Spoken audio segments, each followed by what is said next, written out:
ഇന്ന് രാവിലെ ബ്രേക്ക്ഫാസ്റ്റിന് ദോശയായിരുന്നേ. നല്ല പഞ്ഞി പോലത്തെ ദോശ. എന്ത് ടേസ്റ്റാണെന്നറിയോ ഇത് കഴിക്കാനായിട്ട്. അപ്പോൾ ഞാൻ നിങ്ങളോടും കൂടെ പറഞ്ഞു തരാം ഞാൻ ഈ ദോശ എങ്ങനെയാണ് തയ്യാറാക്കിയെന്ന്. ഒരു പാത്രത്തിലേക്ക് 3 ഗ്ലാസ് പച്ചരി എടുത്തിട്ടുണ്ട്. ഒരു സ്റ്റീലിൻ്റെ ഗ്ലാസ്സിലാണ് ഞാനിപ്പോൾ അളവെടുക്കുന്നത്. 3 ഗ്ലാസ് പച്ചരി. പച്ചരി എന്ന് പറയുമ്പോൾ നമ്മൾ സാധാരണ ഇഡ്ഡലിയും ദോശയൊക്കെ ഉണ്ടാക്കുന്ന പച്ചരി ഉണ്ടല്ലോ, ആ പച്ചരി.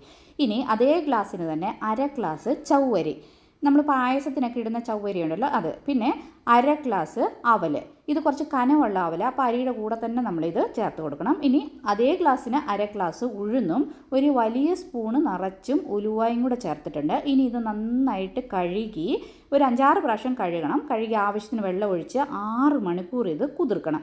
കുതിർത്ത അരിയെ നമ്മൾ നല്ല ഫൈനായിട്ട് അരയ്ക്കണം. ഒട്ടും തന്നെ തരിയില്ലാതെ അരച്ചിട്ട് ഇതുപോലെ ഒരു മൺകലത്തിൽ നമ്മൾ അരച്ച മാവ് എല്ലാം ചേർത്ത് കൊടുത്ത് നന്നായി മിക്സ് ചെയ്ത് ഓവർ നൈറ്റ് റെസ്റ്റ് ചെയ്ത് രാവിലെ ദോശ ഉണ്ടാക്കി അടിപൊളി